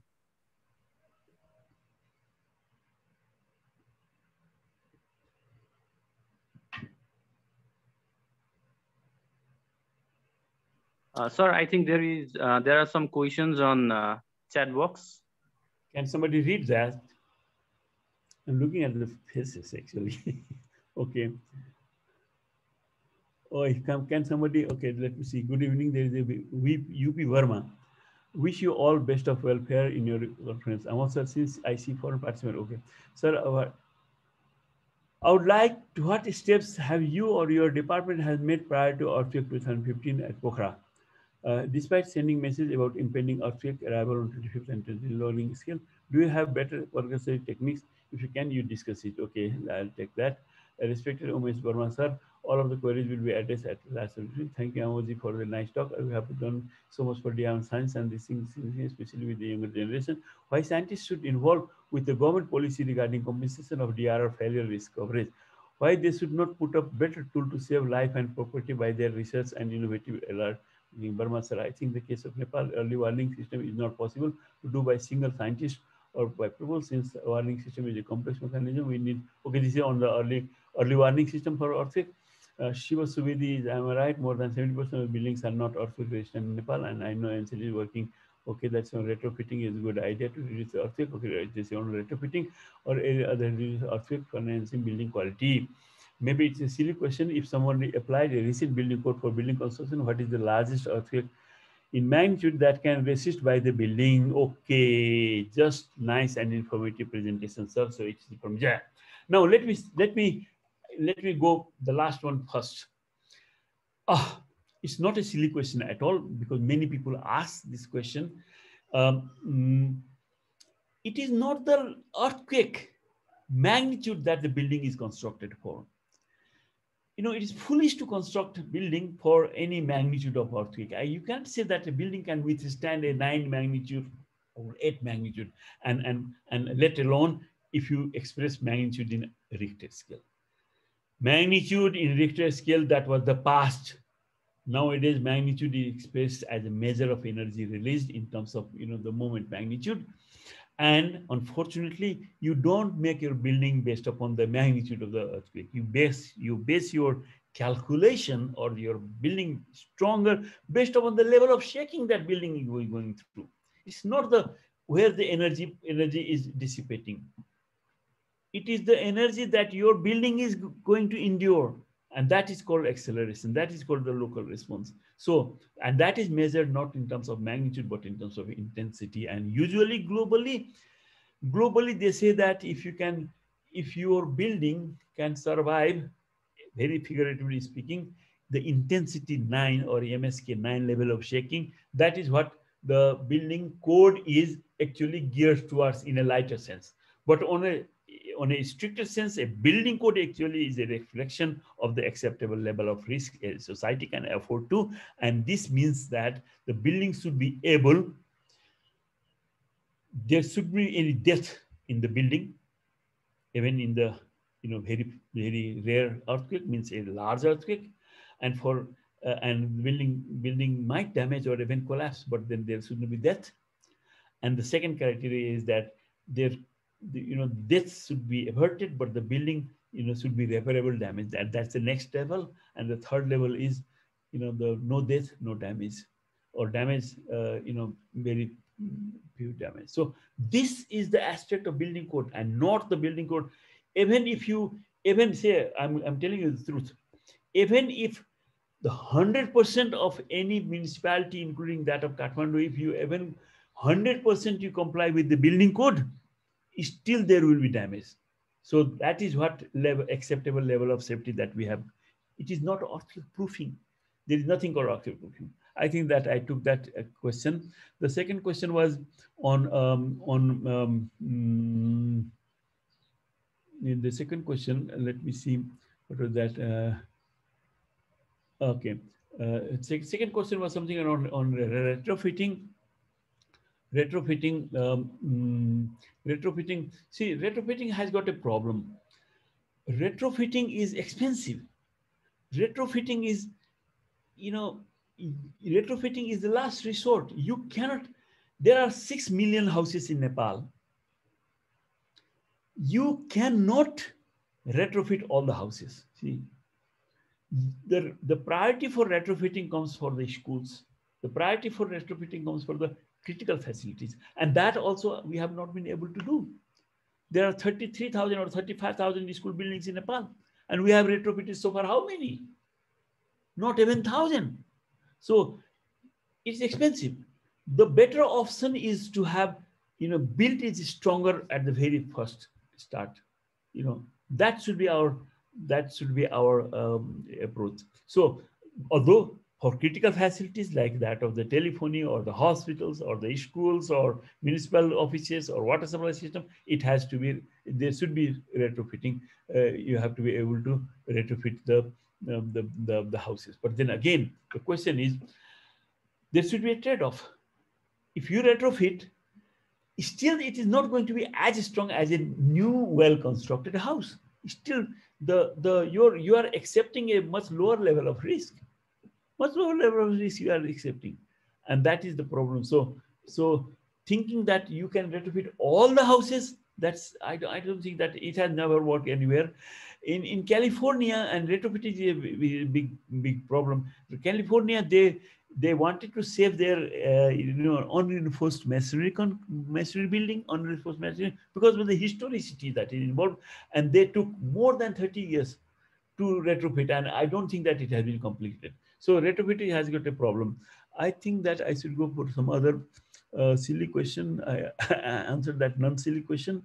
Working in building retrofitting. Okay, retrofitting I answered. What is that? Can somebody interpret me? It is very difficult to keep the thinking chain and also reading here. I think in case of Nepal, early warning system. Okay, early warning system. That's a very good question indeed. Now, what do you mean by early warning? When you talk about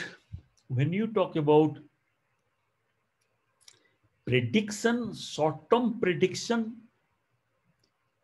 you are not going to get anything. Short-term prediction of earthquake, people have tried. You can continue trying. People have tried, and they don't have any digestible answers so far. Even the most advanced countries. What they have done is actually, basically, is that a long-term prediction or long-term forecast. Long-term forecast is very easy to make. Look into the historical catalog, and you see that statistically you can say that the devastating earthquake in Nepal or Kathmandu Valley, it comes in a century, and that was proven right by the 2015 earthquake, because the last biggest one was in the 1934. So long term is perhaps okay, but in terms of short term prediction, in terms of where, when, and how big, it is not possible. But in terms of early warning, what people are banking on is the time difference between a P and S wave largely, and banking on that, you create something so that most of the critical facilities could be shut down. For example, nowadays they are talking about the nuclear facilities and others to be shut down, although it takes a longer period for getting fully shut down. But they are applying the brakes for the bullet trains, the very high-speed trains, and that that it is also not 100% success. It is partial success, because last time earthquake we saw that the bullet trains also fell down. Now the question is, we have got these earthquake sensors, and people are sending that, and that what it does is basically it is the P and S wave. The question is, what we do? Do we invest a small amount of money in earthquake prediction, or we go for early warning? What I say that last year I was in Chengdu, and there is a company that also uses the same thing. Everywhere they use the difference between P and S wave, but what is problem is that the processing time for that, the processing time from different sensors to locate the earthquake and then to look into the map area and see what will be the effect. The rest of the world, to me, at least until 2019, the rest of the world, including my friends in Caltech or in USGS in the United States, they were banking on the network of the seismometers or accelerometers and processing in one place. What the brilliant Chinese did was, rather than putting only the sensor, it also put the computer into that sensor. So the preliminary processing of all the received data was done already. So when in your hub, it sends data, the sensor already just gives the processed data, and that is effective. That is more effective. And in case of the Benchuan earthquake, he has demonstrated that it works. And now that it's a private company, by the way, and the Sichuan government as well as the central government in China, they have, even the China Earthquake Administration has installed some of his accelerometer in their office in this thing. So that is early warning. It's a more precise way of thinking, but earthquake prediction is not there. And in case of Nepal, perhaps awareness gives you more dividend than the early warning system, because of our cultural level, or because of our educational level, or because of our our relationship, or our understanding of science and its use. We are still way behind. So I personally think that earthquake prediction is not a very good thing to do. Okay, what is your opinion about shake-out drill? That's good. It's not only shake-out drill, but it is actually, what happens is that our head, the subconscious head and the conscious head, they are in conflict. The conscious head does not want to remember the earthquake. That's what a psychologist told me in 1984. The conscious head doesn't want to remember anything about earthquake. The subconscious head doesn't want to forget. So there is continuous battle between the conscious head and the subconscious head. The conscious head predominates because the conscious head had to take care of your food, your shelter, your children, your education, your all these things. So then the earthquake gets into the out of memory, and the subconscious head also follows the conscious head. So anything like shake out or anything like drill in the school, evacuation drill or thing, it is meant for training the subconscious head rather than the conscious head. It's not a knowledge exercise. It is training the subconscious head without thinking at the time of a disaster, be it earthquake or be it flood. You have to do exactly what you need to do at that time. And see, this understanding, lack of such understanding, after the 2015 earthquake, they were hunting me and they wanted to shoot me, many people, because we were talking about the drop, cover, and hold. And people thought that is wrong. The drop, cover, and hold is basically, it is training the subconscious head to seek shelter in a place which you think that it is the best suitable. And that's the logic behind that. So it's not get into the chair or this thing. You decide yourself where you want to go, but then you train your subconscious head. Okay, next question is, thanks a lot for such informative presentation. We want to listen to you, sir, again in this. Namaskar, sir. Just I want to get some specific where geologists and geotechnical engineers significantly contribute in DRR. Okay, now this is a very good question. This is what I talked about, breaking the silo and coming out of the silo and coming out of the box even, not only silo, but out of the box. See, recently, last year perhaps, somebody from among the civil engineering side or the geotechnical side, they said that, well, now the geologists are doing, they are doing everything and they think that they can do everything. So they are doing the foundation, they are doing the slope stability, and they are getting us out of business because they are working for very low wages or low consultancy fee, and they are putting us out of business. They are like swarms coming in. A lot of production is there. And I sensed that this is going to be a very big conflict. I mean, see, the Sendai framework or the science and technology in Asia Pacific region, they are talking about collaboration. And here we are, because of the resource constraint, we are now vying for the turf and competing for the turf. And even in competing with the turf, we can make the competition very useful rather than firing across in our shelter from silo. So it is geotechnical engineers or the civil engineers and the geologist or the foundation engineer or the sociologist or the psychologist or the even everybody has to contribute. The business community also has to contribute, the economist.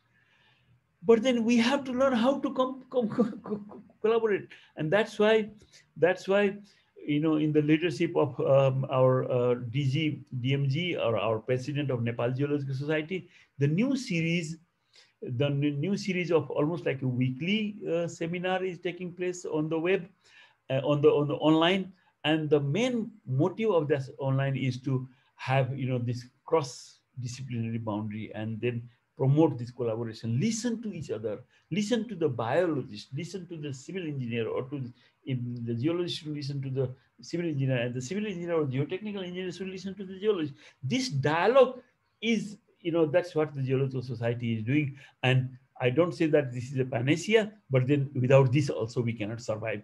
So that is what the conflict resolution should be there. And then the next step would be, this compartmentalization in the position, or in the position of a geologist versus that of a civil engineer. And in more than 30 years ago, I think the government has these services. I mean, it has been designed in such a way to isolate each of the services from others, whereas there should be a amalgamation of the services. I mean, now see, in disaster, unless a medical doctor and a psychologist and a economist and a geologist and civil engineer work together to solve this problem, I don't think that Nepal could ever, or any other nation could ever solve the problem of disaster risk reduction. I don't know how much time I have got and how many questions I can take, or you have to stop me when the time is enough, because I don't want to, transgress into other persons or your own time. But then if there are any questions, raising hands. Maybe somebody can ask questions, then I can answer those if there is time. I request sir to ask question. So can you speak loudly a little bit? I don't hear what somebody was talking just now. You can ask question, okay, and speak loud, please. With all those logos, kairos, pathos, and what you call the logos, ethos. Use that.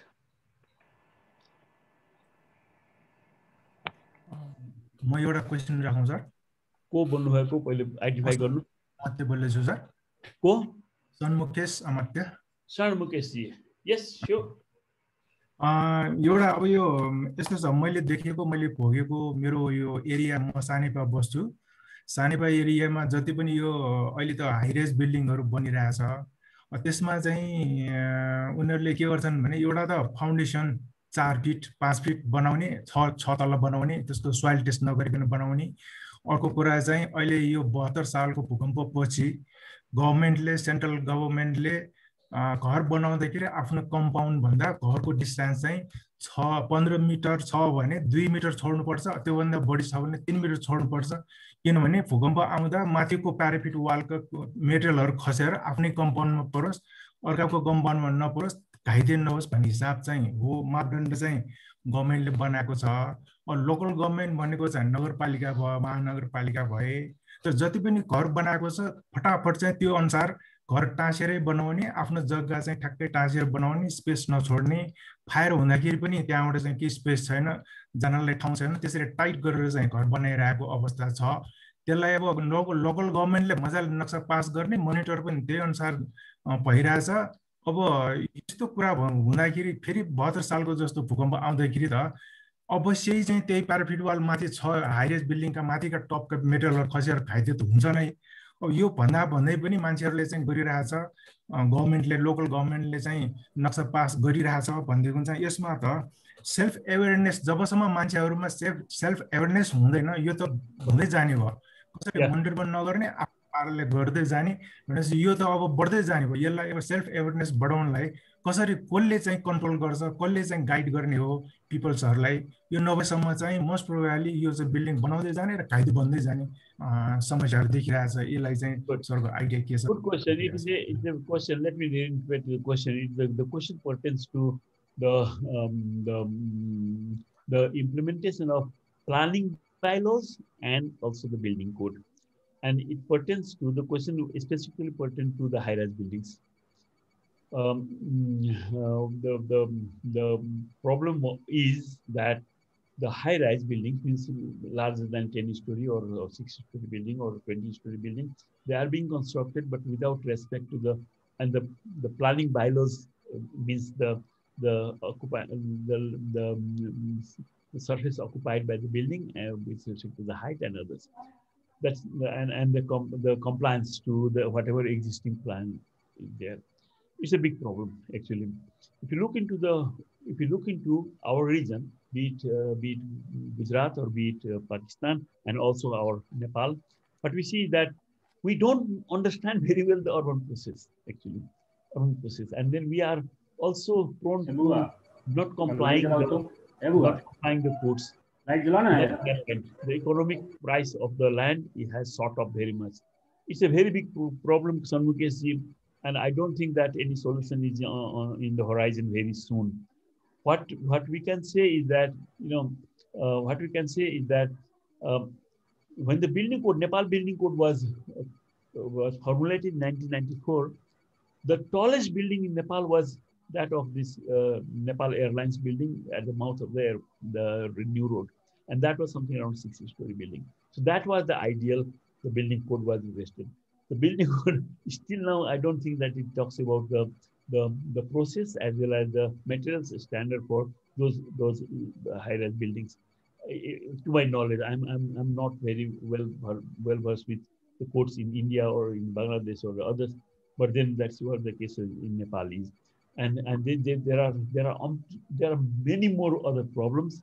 I think that even in one of the areas in Ravi Bhavan area, there was a tall building being constructed, and it even the natural vibration, it vibrated the adjacent building because of the open space between the two buildings were not respected, and there are many other issues. So I don't think that many people have a very good solution to that, but then we have to seek for solution, and we have to perhaps the more urban planner and others have to come and make their say. Next question, please. I am sorry I couldn't answer anything more than that because I'm not a civil engineer and I'm not May I ask one question, sir? Yes, please. Who is that? Umesh Verma, myself, from India. Okay, sir. So, sir, I want, there are a number of precursors which are preceptive. There are a number of precursors which are giving the prior information regarding the earthquakes impending over an area. We are already doing the research, and I am also doing my research, and I am in the last year of my PhD. So I have done so many precursors development I have made, and my publications I got. And I have already the last month, the Kazakhstan and this India, Assam earthquake already was in successful forecast. The precursor is electromagnetic precursors. So on the basis of those monitoring work through the MIT data and then NASA data, the atmospheric perturbance theory, we can do a lot better. So why don't the India and yours government is in collaboration with, because the Nepal is very much vulnerable for the earthquake for the next 10 years to 20 years. The severe earthquake is to come. So why don't your government and my Indian government are in collaboration to make a workable solution for this precursory technique development, so that it may give a better alarming system and alert warning system. And I think that for the poor people and the pauper people which are not incapable of fitting building code adoption, so they won't be able to do that. Actually, it is the only parasiat now till there. But I think that alert warning system, in my idea, will be better. So, what do you think, sir? Well, actually, a scientist is the one that looks into the unknown and sees if something it can, from its logic, derived, can be useful for the society. Very much welcome, sir. Professor Sahab or Dr. Sahab, it is very good idea. Let us work together. Let us collaborate. But then the problem is there. See, if you look into the Latin Americas, they have got one language, although there are variation. A person in Chile and Honduras, they speak Spanish, but then their local this thing is different in terms of tone and just dialect and so many. But still, the level of interaction of scientists in that entire subcontinent is something that I was always surprised. The same thing goes for Europe and the United States. Every individual scientist, they know each other, although the nationality may be different. Yeah. Now look at our area. Look at our area. In our area, there is not even a SARC level, association or society of earthquake engineers, or it's lacking. It is not there, sir. We used to have the SARC Disaster Management Center, and then it has gone into oblivion. I don't know where is that. So it seems that something is wrong in our, we can ask the government, and we have to ask the government. But then before that, we have got a very rich tradition. Dr. Burma, or I used to have Professor Burma from Delhi University as one of my friends. So I keep on telling you Professor Burma. But then, see, on an individual basis, we have got a very strong connection. Even limitedly in the institutional level, for example, my institution, the National Society for Earthquake Technology, for the last 20 years, we have been working with the Ministry of Home Affairs and NDRF, and I have been to Gwalior, BSF, Coimbatore, CISF, and in ITBP in Chandigarh, and I have got a project there, and we work together very quickly, very, very long. But then the problem is that it is on an individual institutions level or individual level.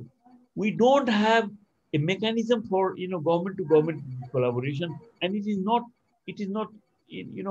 what is the normal psyche in Nepal is that India is a big brother, and you have got a very strong science, and then our job is only to follow. So that's fine. We are very happy to follow, but then this sense of individual as well as institutional this thing, we need to inculcate that. And I'm very happy to talk to you about this, and let us start something doing that.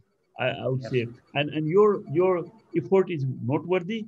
Let's not talk about the prediction, but let's talk about the early warning system for earthquake, and see if we can save some more people. If we can enlarge that 15 seconds of the difference between 1 hour. It is working with 7 days before and 1 hour. Okay, 1 hour. Let's do that. I'm sure that your research is still ongoing, because something similar was told in Beijing.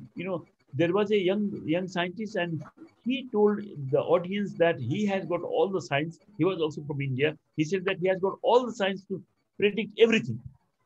Let's promote these young people, and let's work together. I think that's one of the reasons. And thank you very much for joining in from India. We are very much encouraged by your presence, sir. Thank you, sir. Next question, sir. Next question, anybody? Sir, एउटा Anup नेपानीले question राख्नु भएको थियो, Thank you much. Okay, Anup Nepani ji, भन्नुस् question. उहाँ चाहिँ अहिले कनेक्सनमा हुनुहुन्न, मैले उहाँको क्वेशन चाहिँ राखेँ यहाँ. डिजास्टर रिसर्च इथिक्स भनेको के हो, अनि जियोलोजिस्टहरूको रिसर्च इथिक्स कसरी सिक्ने भन्ने चाहिँ उहाँको क्वेशन छ. Okay. That is something also here come into my head. हामीहरुको चाहिँ नि नेपाल जियोलजिकल सोसाइटी छ, हामीहरुको नेपाल इन्जिनियर्स एसोसिएसन छ, हामीहरुको नेशनल साइन्स एन्ड टेक्नोलोजीको चाहिँ नि एकाडेमी छ, हामीहरुको चाहिँ नि छ. मैले खोजे वेबसाइटमा खोजे के भन्दाखेरि हामीहरुको यो चाहिँ नि के छ त एथिक्सको कुरा, प्रोफेसनल एथिक्सको के छ, हामीहरुको चाहिँ नि इन्जिनियरिङको चाहिँ नि अल्टिमेटली कहाँ पुग्नु पर्छ भन्देखि त्यहाँको इन्टरनेशनल एसोसिएसन फर सिभिल इन्जिनियरिङ अथवा चाहिँ नि इन्टरनेशनल साइन्स एन्ड टेक्नोलोजीको चाहिँ नि उमा, अथवा मैले अघि तपाईलाई देखाएँ यो अमेरिकन जियोफिजिकल युनियन, जसले कि चाहिँ नि एक्रस द बोर्ड धेरै साइन्सहरुलाई चाहिँ लिन्छ. त्यो चाहिँ एकदम बेपत्ता ठुलो कति हजारको त अनि हरेक वर्ष चाहिँ नि यो क्यालिफोर्नियामा मिटिङ हुन्छ, and they have promulgated their ethics. एथिक्सको कुरा चाहिँ हामीले बहुत कम गर्छौँ, र यो चाहिँ नि बहुत राम्रो क्वेसन हो. मलाई लाग्दैन कि चाहिँ हामीहरूले सबैजना मिलेर चाहिँ नि यो एथिक्सलाई हामीले फलो गर्छौँ भनेर चाहिँ भनेको. हामीले चाहिँ आजसम्म मैले चाहिँ मेरो उमेर यति भयो, 73 वर्षको भइसकेँ म, र मेरो प्रोफेसनल लाइफ चाहिँ नि अघि भन्नुभएको 43-44 भन्नु त्यो गल्ती हो. मेरो चाहिँ झन्डै 50 वर्ष लागिसक्यो मैले चाहिँ प्रोफेसनली काम गर्नलाई. 1973 देखि मैले चाहिँ काम गर्न थालेको एज ए प्रोफेसनल जियोलोजिस्ट, है धेरै वर्ष भइसक्यो. भन्दाखेरि यो एथिक्सको बारेमा चाहिँ हामीहरुसँग चाहिँ स्ट्यान्डर्ड छैन, गरौँ न. तपाईको जियोलोजी के अरे स्टुडेन्ट जियोलजिकल सोसाइटीले एउटा एथिक्स ग्रुप बनाऊ र त्यसमा चाहिँ नि हेरौँ संसारमा के भइरहेछ र चाहिँ नि हामीले चाहिँ गऱ्यौँ भनेदेखि मेरो विचारमा यो सिनियरहरूलाई पनि चाहिँ नि अलिकति त्यसले चाहिँ नि एक्सर्साइज गर्छ र चाहिँ अरूहरूले पनि एज ए साइन्टिस्ट चाहिँ नि साइन्टिस्टको एथिक्सको कुरा हो। तर एथिक्सको कुरा गर्दाखेरि ultimately it is serving the nation हो, सर्भिङ द पिपुल हो, त्यो मान्छेलाई गर्ने हो। त्यसको लागि चाहिँ नि यो आई भन्दाखेरि बढ्ता वी राख्नु चाहिँ नि बढ्ता राख्नुहुन्छ मेरो विचारमा है त्यो चाहिँ नि। तर म ठ्याक्कै यसको चाहिँ नि because I have not work on that or चाहिँ नि नभएकोमा चाहिँ नि म ठ्याक्कै भन्न सक्दिनँ। तर देयर सुड बी एथिक्स र एथिकल चाहिँ नि हुनै पर्छ। यो चाहिँ नि आफ्नो स्वार्थको लागि चाहिँ नि गर्ने भन्दा पनि यो चाहिँ नि मुलुकको जनताको स्वार्थको लागि साइन्स हुनुपर्छ। र साइन्स भने चाहिँ नि ल्याबोरेटरीमा बस्ने कुरा होइन, साइन्स चाहिँ नि घर दैलोमा पुग्नुपर्छ। अनपढ मान्छेले पनि साइन्स बुझ्नुपर्छ, अनपढ मान्छेले पनि रेट्रोफिट बुझ्नुपर्छ भनेर चाहिँ नि त्यो चाहिँ नि हामीले गरेको हो। र I think it will work. मैले यति मात्र भने है।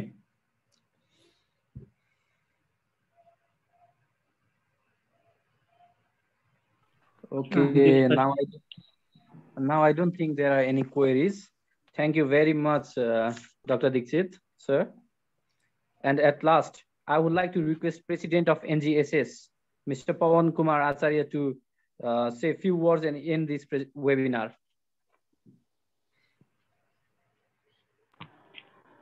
Thank you, Amod sir, for your wonderful presentation. आज यस कार्यक्रममा सहभागी हुनुहुने सम्पूर्ण यस नेपाल भूगर्भिक विद्यार्थी समाजका सचिव हाम्रो उद्घोषक विवेक घिमिरेजी, अरू पदाधिकारीहरू र आज चाहिँ यस कार्यक्रममा चाहिँ एकदमै सिनियर जियोलोजिस्टहरूको पनि उपस्थिति चाहिँ हामी एकदमै खुसी पनि भएका छौँ र हाम्रो लागि चाहिँ एकदमै यो ठुलो उपलब्धि जस्तो पनि एक प्रकारको चाहिँ हामीले ठानेका पनि छौँ। र आज कुरा गर्ने नै हो भने नेपाल भूगर्भिक समाजको लगभग 3 जना चाहिँ अध्यक्ष भइसक्नु भएको र दुईजना चाहिँ पूर्व अध्यक्ष, 1 जना अध्यक्ष हुनुहुन्छ। हाम्रो निरेन्द्र ध्वजमार्ते सर एकदमै सिनियर सर, दोस्रो कार्य समितिका अध्यक्ष हुनुहुन्थ्यो। त्यसपछि आमोद सर आफै पनि नेपाल भूगर्भिक समाजको 7औं कार्यकारिणी समितिको र अहिलेको वर्तमान अध्यक्ष रामप्रसाद घिमिरे सर पनि यस कार्यक्रममा आएर हाम्रो सभा पनि बढाइदिनु भयो र म उहाँहरूलाई पनि एकदमै उहाँहरूप्रति एकदमै आभारी छु। र उहाँहरू लगायत अरू जस्तै सन्मुखेश सर, तारानिधि भट्टाई सर, निर सर, बसन्त राज अधिकारी सर र अहिले अबानी दीक्षित सरलाई पनि मैले देखिरहेको छु, रिता ठकुरी म्याडम र उमेश वर्मा सर, लगभग धेरै सरहरू सिनियर सरहरू आएर चाहिँ यस कार्यक्रममा लगभग हामीलाई चाहिँ प्रोत्साहन पनि गर्नुभयो। यसमा आमोद सरको बारेमा चाहिँ कुरा गर्दाखेरि सरले भनिसक्नुभयो 50 वर्ष भन्दा लामो चाहिँ सरको एक्सपिरियन्स चाहिँ यस क्षेत्रमा छ। उहाँले चाहिँ डिजास्टर रिस्क रिडक्सन अन्तर्गत रहेर काम पनि गर्नुभयो, एकाडेमिक एक्टिभिटिजहरूमा पनि संलग्न हुनुभयो र अहिले एनजिएसको पनि साइन्टिफिक सब कमिटीमा हुनुहुन्छ। लगभग उहाँले चाहिँ र एउटा कुरो चाहिँ नेपाल भौगोलिक समाज अन्तर्गत उहाँले एउटा स्कलरसिपको पनि व्यवस्था गर्नुभएको थियो र त्यसमा चाहिँ डिजास्टर रिस्क रिडक्सनसँग सम्बन्धित रहेर विद्यार्थीहरूले थेसिसको लागि ग्रान्टहरू चाहिँ त्यसमा उपलब्ध चाहिँ पाउनेछन् र 2टा ब्याच जस्तोले पाइसके जस्तो लाग्छ मलाई। र विद्यार्थीको क्षमता अभिवृद्धि र विषयमा काम गर्नको लागि सरले गर्नुभएको यस कार्यहरू चाहिँ एकदमै उल्लेखनीय छ र आगामी दिनमा पनि यी कार्यहरूको निरन्तरता हुनेछ भन्ने चाहिँ हामीले विश्वास पनि लिएका छौँ। र अब हाम्रो चाहिँ यस कार्यक्रममा यो डिजास्टरहरू सम्बन्धी केही कोर्समा पनि भएको र फ्युचरमा गरिने रिसर्चहरूलाई पनि कसरी इन्कर्पोरेट गर्ने भन्ने कुराहरूलाई पनि समेट्नको लागि चाहिँ सरको प्रेजेन्टेसनले एकदमै ठुलो भूमिका खेलेको चाहिँ मैले व्यक्तिगत रूपमा चाहिँ आभास गरेको छु। र आगामी दिनहरूमा हामी यङ विद्यार्थीहरू अब आउँदै गरेका यङ जियोलोजिस्टहरू लगायत सम्पूर्णमा एक प्रकारको कसरी यो डिजास्टर सम्बन्धी रिसर्चहरू गर्ने र यसमा हामी कसरी अगाडि बढ्न सक्छौँ भन्ने कुराहरू पनि उहाँले एकदमै राम्ररी हामीहरू अगाडि राखिसक्नु भएको छ। अब हामी विद्यार्थीहरू प्लस सिनियर जियोलोजिस्टहरू सबैको एउटा कोलाबोरेसन भएर यस्तै खालको रिसर्चहरूमा हामी अगाडि बढ्न चाहिँ एकदमै जरुरी भइसकेको छ भोलिका दिनहरूमा हामीले एउटा समाजको लागि नै यी कार्यहरू हुनेछन् भन्ने मैले विश्वास पनि लिएको छु र म यति भन्दै एकचोटि आमोद सरलाई आफ्नो केही धारणाहरू छ भने राख्नको लागि आग्रह गर्दछु। त्यसपछि हामी यस कार्यक्रमको समापन पनि गर्छौँ। हजुर धन्यवाद छ। मैले चाहिँ नि आज खुसी लाग्यो, धेरै दिनपछि यो अडियन्ससँग चाहिँ मैले कुरा गर्न पाएँ र यो यङ जेनेरेसनसँग म सधैँ एक्साइटेड हुन्छु र चाहिँ इन्करेज पनि हुन्छु र सिक्छु पनि धेरै कुराहरू। अहिले म चाहिँ नि भन्नुहोस् न, म चाहिँ नि यो युनिभर्सल साइन्स एन्ड इन्जिनियरिङ कलेजमा चाहिँ नि म संलग्न छु। त्यहाँ पनि समस्या छ, त्यहाँ पनि उही त हो नि, कन्सेप्टको कुरा छ। यो चाहिँ नि कसरी गर्ने, यो मुलुकप्रति के गर्ने, पढाउने कति के गर्ने, क्लासरुममा कति पढ्ने, किताबलाई कति घोक्ने अथवा के गर्ने भन्ने कुरा त्यहाँ पनि छ। तर त्यही द्याट इज द च्यालेन्ज। र मैले यो च्यालेन्जमा चाहिँ मेरो लागि तपाईँहरूको साथीहरू जो हुनुहुन्छ, I mean the studentship in सिर्चन campus or anywhere, you have got excellent teachers, no question about that. You have got wonderful laboratory and other premises. But if there is anything, कसैलाई इन्फर्मली, बेसिकली इन्फर्मली अथवा firmly कुनै पनि किसिमको चाहिने केही service मैले दिन सकेँ भनेदेखि, चाहे चाहिँ डिजास्टरको फिल्डमा अथवा फर द्याट म्याटर जियोलोजीकै फिल्डमा अथवा जियोलोजी भन्दा पनि चाहिँ मलाई त अलिक कन्फिडेन्स कस्तो आयो भनेदेखि, जस्तो कि मेरा 4 जना पिएचडीका स्टुडेन्ट्सहरू जुन चाइनामा छँदाखेरि थिए, उनीहरू चाहिँ नि सबै 4 जना जियोग्राफरहरू थिए and they were doing wonderful जब इन टर्म्स अफ त्यही ओपन डेटाको युज गर्नलाई चाहिँ नि, होइन। अब एकजना बहिनीले चाहिँ मलाई सोध्नु भएको थियो कहाँ छ त ओपन डेटा भनेर भन्दाखेरि, let's work together. I mean I understand that you may not have access to that. दुईटा मात्रै कुरा गर्नु छ, एउटा चाहिँ नि 3टा कुरा। एउटा चाहिँ नि thank you very much for inviting me and giving this audience. दोस्रो कुरा चाहिँ I am there to serve you and still continue to serve you. I still think that केही वर्ष त अझै पनि म काम गर्न सक्छु होला। र चाहिँ त्यो चाहिँ तपाईँहरूकोमा चाहिँ नि मेरो कन्भिक्सन चाहिँ नि यङ जेनेरेसनप्रति चाहिँ बढ्ता छ र चाहिँ त्यतातर्फ चाहिँ म सिक्ने पनि पाउँछु र मद्दत पनि गर्छु। म युनिभर्सलमा जान्छु, त्यहाँ चाहिँ म झन्डै मलाई थाहा छैन त्यहाँ चाहिँ म चाहिँ फुल टाइम मान्छे हो कि पार्ट टाइम हो कि म चाहिँ खालि सेरेमोनियल हो कि देखिने मान्छे हो, मलाई थाहा छैन। तर I am going to be there and I am going to devote myself. त्यहाँ चाहिँ नि त्यो मेरो चाहिँ त्यो त्यहाँ चाहिँ मेरो चाहिँ एक किसिमले ल्याबोरेटरी नै हुनेछ, मेरो चाहिँ आफ्नो काम गर्ने ठाउँ नै हुनेछ। र त्यहाँ चाहिँ यो everybody is welcome, let's talk, let's continue this dialogue. त्यस कारण चाहिँ नि फर्मली जुनसुकै रूपमा पनि चाहिँ तपाईँलाई आउनुहोस्, आई एम अलवेज एक्सेसेबल। मलाई फोन गर्नुहोस्, इमेल गर्नुहोस्, च्याट गर्नुहोस्, जेसुकै गर्नुहोस्, तर चाहिँ नि लेट्स वर्क टुगेदर। र मेरो तेस्रो कुरा चाहिँ नि मलाई चाहिँ नि I am really very much encourage by the presence of Maske sir, by the presence of DG sahab, by the presence of Taranidhi sir and so many others. यहाँ चाहिँ नि अरू पनि हुनुहुन्छ, बसन्तजी हुनुहुन्छ यहाँ चाहिँ नि, अर्को हामीहरूको चाहिँ नि अरू अब यो मान्छेको and also the presence of our friends from India and perhaps also from Bangladesh. So thank you very very much. धन्यवाद आमोद सर। हजुरले भनेअनुसार यो ओपन डाटाको कुराहरू पनि लगभग सबैले बुझ्नु पनि भयो होला र यसमा पनि काम गर्नु जरुरी छ भनेर हजुरले पनि भन्नुभयो। र यस्तै अब थेसिसमा अलि डिजास्टरसँग रिलेटेड भएर थेसिस गर्ने विद्यार्थीहरूको पनि सङ्ख्या अलि बढ्दै गइरहेको छ र आगामी दिनहरूमा पनि सरको सपोर्टको लागि विद्यार्थीहरूले सरलाई अभियसली कम्युनिकेट गरेर केही ज्ञान हासिल गर्नेछन् भन्ने एउटा विश्वास पनि लिएको छौँ। एब्सोल्युटली। तर के भनेदेखि नि, तर तपाईँहरूको गुरु जसले कि चाहिँ नि तपाईँहरूलाई चाहिँ नि अहिले हुर्काइरहनु भएको छ, उहाँहरूसँग कन्सेप्ट लिनुपर्छ कि उहाँहरूको चाहिँ नि फेरि उहाँहरूको चाहिँ उहाँलाई थाहा नभइकन अथवा उहाँको कन्सेप्ट नभइकन अथवा चाहिँ त्यो नभइकन यो टिमवर्क हो। मैले आफ्नोबाट चाहिँ नि गर्न सक्ने चाहिँ नि तर तपाईँहरू माने if it is a student society then you have to be guru नै हो तपाईँहरूको लागि चाहिँ नि। ब्रह्मा विष्णु महेश बृहस्पति सबै चाहिँ नि उहाँहरू भएको हुनाले उहाँसँग त्यो स्वीकृति लिएर अनि मात्रै चाहिँ नि मलाई उहाँहरूले आउनु दिनुभयो भनेदेखि मात्रै मैले चाहिँ गर्नुहुन्छ, होइन भनेदेखि त्यो चाहिँ रिसर्चको कुरा हो। अरू कुरा त साइन्टिफिक कुरा त मैले अघि भने एएचयुमा as a scientist you have every right to do science. त्यसको लागि चाहिँ न पिताजीलाई सोध्नुपर्छ, न मन्त्रीलाई सोध्नुपर्छ, न गुरुलाई सोध्नुपर्छ। साइन्स गर्नलाई चाहिँ कसैलाई सोध्नु पर्दैन। तर तपाईँलाई चाहिँ नि जुन हामीहरूको पूर्वीय चाहिँ एउटा डिसिप्लिनको कुरा छ, एउटा आदरको कुरा छ, त्यो सब कुरा चाहिँ मेन्टेन त गर्नै पर्ने। त्यो चाहिँ इथोसमा आउँछ, अघि मैले भनेको एरिस्टोटलको इथोसमा त्यो कुरा आउँछ, त्यसलाई चाहिँ मेन्टेन गर्नुपर्छ। तर चाहिँ युनिभर्सिटीको जुन नियमहरू छ त्यसलाई चाहिँ नि हामीले पुरा गरौँ र चाहिँ मिलेर काम गरौँ, त्यसमा कसैलाई चाहिँ विरोध होला भन्ने जस्तो लाग्यो। हस्, धन्यवाद आमोद सर फेरि पनि। र आजको कार्यक्रम लाई यही समापन भएको घोषणा गर्दै आगामी कार्यक्रमको लागि पनि हामीले इन्फर्मेसनहरू प्रोभाइड गर्नेछौँ र भोलि नेपाल भौगोलिक समाजको पनि एउटा कार्यक्रम छ, त्यसमा पनि सहभागी हुनको लागि सम्पूर्णलाई अनुरोध गर्दछु। Thank you. Thank you.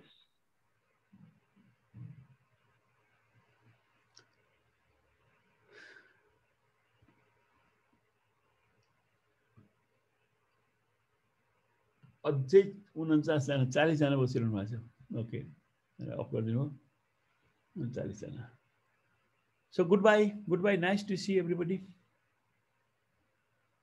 कुमारजी पनि आउनु भएको छ। हुन्छ सर, धन्यवाद सर। धन्यवाद सर, ल नमस्कार।